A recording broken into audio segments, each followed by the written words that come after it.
Sinclair of Mauritius in the red, Musa Bwogi of Uganda in the blue.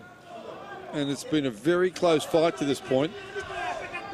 Neither man's established any real dominance. Yeah. And Bwogi, some of those massive, long looping hands that he throws, they're easily telegraphed and avoided. They've both got their hands up, and look. It's a split decision.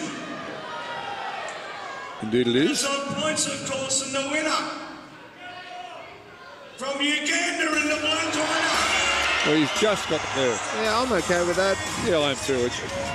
29-28, 29-28 for the first two judges, 30-27 for another, and then 29-28 from the judge from Azerbaijan to the man in the red corner, and 30-27, which I think is interesting. That's a Polish judge, and you know what? Maybe that's just him leaning towards Mervyn Clare because he's just